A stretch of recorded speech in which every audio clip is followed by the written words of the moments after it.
প্রধান উপদেষ্টা গত কয়েকদিন আগে মালয়েশিয়ায় একটি সংবাদ সংস্থার সাথে সাক্ষাৎকারে বলেছেন, যদি নির্বাচনের আগে সংস্কার না হয় এবং বিচারিক কার্যক্রমের অগ্রগতি না হয়, তাহলে নির্বাচন পরবর্তী আবার পুরাতন সমস্যা আবার তৈরি হবে, পুরাতন সমস্যা আবার ফিরে আসবে। তিনি ভদ্র মানুষ, তিনি বলেন নাই যে আবার নতুন ফেসিবাদ ফিরে আসবে, এটা তিনি বলেন নাই। তো আমরা তো সেই কথাই বলছি। প্রধান উপদেষ্টার কথাবার্তা এবং কার্যক্রম আমাদের কাছে এখন মনে হচ্ছে রহস্যজনক।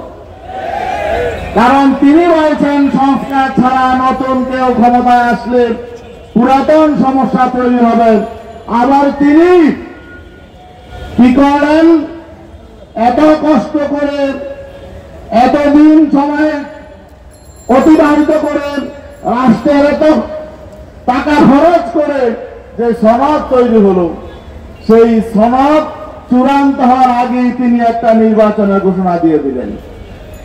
তো তিনি নিজেই তো এই সনদকে জবাই করে দিলেন। আমরা প্রত্যাশা করেছিলাম এই সনদ চূড়ান্ত হবে, চূড়ান্ত হওয়ার পরে প্রধান উপদেষ্টা নির্বাচনের সুনির্দিষ্ট একটা সময় ঘোষণা করবেন। কিন্তু তিনি মাঝপথে কাদেরকে সন্তুষ্ট করার জন্য অথবা কাদের চাপে তিনি এই সনদকে বাইপাস করে নির্বাচনের ঘোষণা দিয়ে দিলেন, এটা আমাদের কাছে বোধগম্য নয়। আমরা পরিষ্কার দেখতে পাচ্ছি, এই পুরাতন পদ্ধতিতে যদি নির্বাচন হয়, নির্বাচন তো হবেই না। জনগণ, যারা অন্যান্য রাজনৈতিক দল আছে, শান্তিপূর্ণভাবে যারা দেশের রাজনীতি করতে চায়, গঠনমূলক রাজনীতি করতে চায়, যারা নির্বাচনে প্রতিদ্বন্দ্বিতা করতে চায়, তাদের প্রতিদ্বন্দ্বিতার কোনো সুযোগই থাকবে না।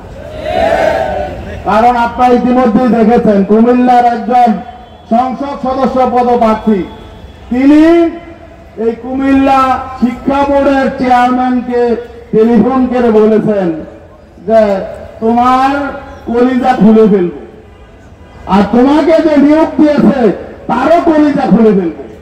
তিনি কিন্তু একটি দলের, আমি পরিষ্কারভাবে বিএনপির এমপি ক্যান্ডিডেট, আগেও এমপি ছিলেন, এখন তিনি একজন বোর্ডের চেয়ারম্যানের কলিজা খুলে ফেলবেন, আবার তাকে যারা নিয়োগ দিয়েছে তাদেরকেও কলিজা খোলার হুমকি দিচ্ছেন। তাকে নিয়োগ দিয়েছে কারা? সরকার নিয়োগ দিয়েছে।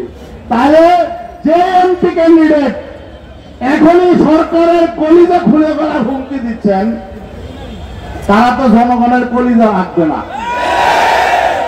এই অবস্থায় নির্বাচন কিভাবে হয়? এজন্য আমরা বলেছি বর্তমান পদ্ধতিতে সুষ্ঠু নির্বাচন হবে না।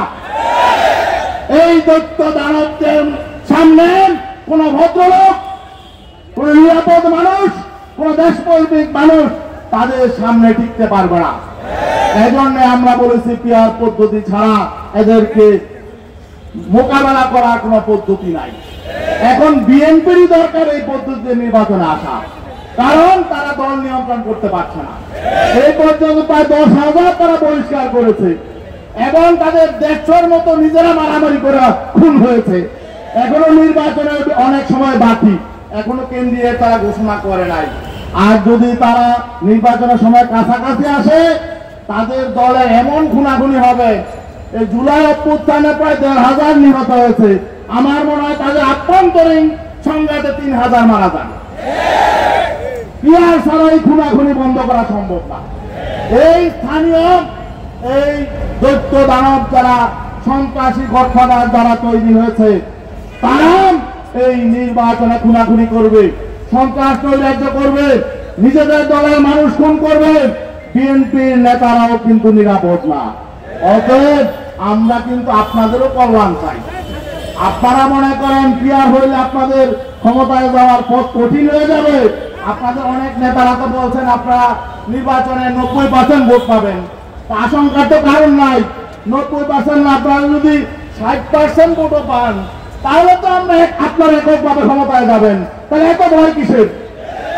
মূল কথা হলো তারা বুঝতে পারছে জনগণ আর তাদেরকে চায় না, এই জন্য তারা সুষ্ঠু নির্বাচনের দিকে যেতে চায় না।